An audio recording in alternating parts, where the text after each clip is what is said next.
السلام علیکم میٹھے میٹھے پیارے پیارے اسلامی بھائیوں اور پیاری پیاری بہنوں، توجہ فرمائیے۔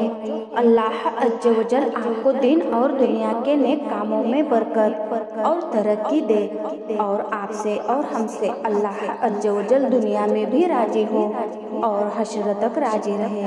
ہمارے پیارے آقا محمد صلی اللہ علیہ وسلم کی آنکھوں کی ٹھنڈک نماز قائم کرنے کی توفیق دے۔ ممکن ہے تمہارا صبر تمہیں اس مقام تک لے جائے جہاں تم صرف سوچو اور تمہیں فوراً نواز دیا جائے۔ آشا کرتے ہیں کہ آپ خوش اور صحت مند ہوں گے۔ تو چلیے بسم اللہ کی تفسیر کے بارے میں جانتے ہیں۔ بسم اللہ کی تفسیر جان لیتے ہیں، توجہ فرمائیے۔ عطیہ اوفی نے ابو سعید خدری سے روایت کیا ہے کہ انہوں نے کہا، رسول اللہ صلی اللہ علیہ وسلم نے ارشاد فرمایا، حضرت عیسیٰ علیہ السلام کو ان کی والدہ ماجدہ حضرت مریم نے استاد کے پاس تحصیل علم کے لیے بھیجا تو استاد نے ان سے کہا، پڑھیے بسم اللہ الرحمن الرحیم۔ حضرت عیسیٰ علیہ السلام نے فرمایا، آپ کو معلوم ہے یہ کیا ہے؟ استاد نے جواب دیا کہ مجھے نہیں معلوم۔ آپ نے فرمایا کہ بے تو اللہ کی روشنی، سین اس کی بلندی اور میم اس کی مملکت ہے۔ حضرت ابو بکر وراق نے فرمایا کہ بسم اللہ جنت کے باغوں میں سے ایک باغ ہے، اس کے ہر حرف کی تفسیر الگ الگ ہے۔ چنانچہ باغ کے 6 معنی ہیں۔ ایک، باری کے معنی یعنی عرش سے تحت دوسرا تک اللہ ہر چیز کا خالق ہے، اور اس کا ثبوت اللہ کا یہ ارشاد ہے، هو اللہ خالق الباری۔ بصیر کے معنی میں اللہ عرش سے زمین تک تمام مخلوق کا دیکھنے والا ہے، واللہ بصیر بما تعملون۔ باسط کے معنی میں استعمال ہوا ہے، یعنی اللہ عرش سے فرش تک مخلوق کے رزق میں کشادگی کرنے والا ہے۔ ان اللہ یبسط الرزق لمن یشاء۔ باقی کے معنی میں مستعمل ہے، یعنی عرش سے زمین تک تمام مخلوق فنا ہو جائے گی اور صرف اللہ باقی رہنے والا ہے۔ کل من علیہا فان ویبقی وجہ ربک ذو الجلال والاکرام۔ بائیسن کے معنی میں استعمال کیا گیا، یعنی عرش سے فرش تک ہر مخلوق کو مرنے کے بعد عذاب و ثواب یعنی حساب و کتاب کے لیے اٹھانے والا ہے، جیسا کہ ارشاد کیا، فرمایا ان اللہ یبعث من فی القبور۔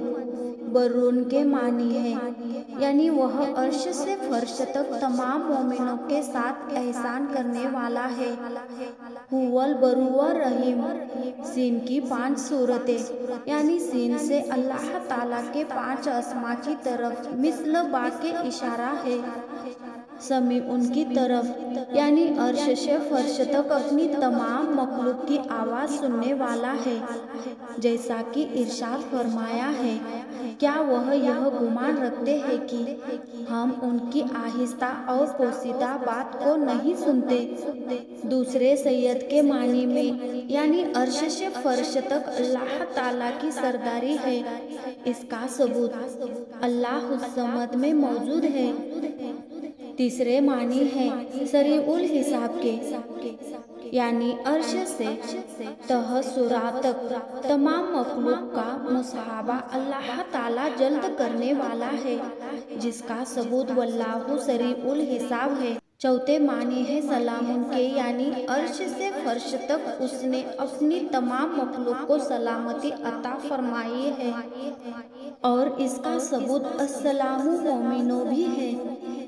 پانچویں معنی ساترون کے ہے، یعنی اللہ تعالیٰ اپنے بندوں کے گناہوں پر پردہ ڈالنے والا ہے، جیسا کہ اس کا ارشاد ہے غافر الذنب و قابل التوب۔ اس میں لفظ غافر کے معنی ہے ساتر یعنی پردہ ڈالنے والا۔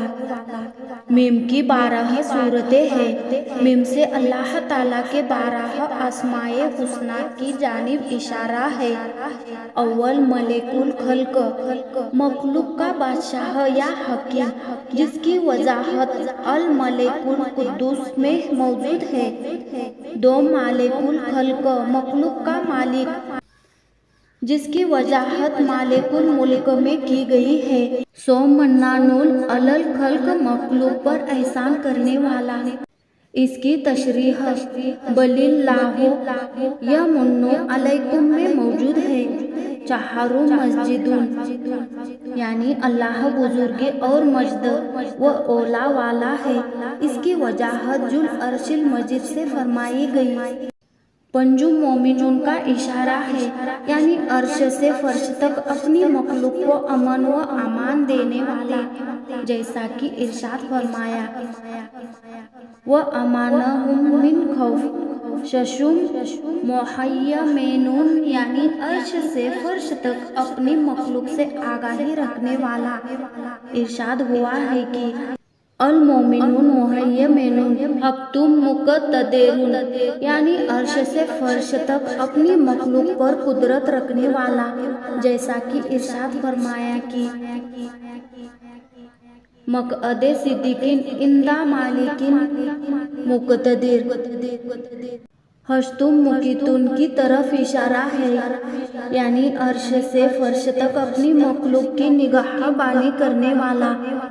ارشاد ربانی اس کی وضاحت میں موجود ہے وَكَانَ اللَّهُ عَلَىٰ كُلِّ شَيْءٍ مُقِيتًا۔ نہم مکرمون، یعنی سارے عالم میں اپنے دوستوں کو عزت دینے والا، جس کی وضاحت وَلَقَدْ كَرَّمْنَا بَنِي آدَمَ۔ دہم منعم، یعنی کل جہاں کو نعمت دینے والا۔ ارشاد فرماتا ہے وَأَسْبَغَ عَلَيْكُمْ نِعَمَهُ ظَاہِرِينَ وَبَاطِنِينَ۔ یازدہم مفضلون کی طرف اشارہ ہے، یعنی عرش سے فرش تک اپنی مخلوق پر مہربانی کرنے والا۔ ارشاد فرمایا ہے ان اللہ لذو فضل علی الناس۔ دوازدہم مصورون کی طرف اشارہ ہے، یعنی مخلوق کا صورت گر۔ اس آیت میں اس کی وضاحت موجود ہے الخالق الباری المصور۔ اہل معرفت و حقیقت کا ارشاد ہے کہ قرآن مجید کو بسم اللہ سے شروع کرنے کا مقصد ہے کہ انسان اپنے تمام افعال و اعمال کی ابتدا اللہ کے نام سے کرے، اور اسی کی ترغیب اس کا مقصود اعلیٰ ہے۔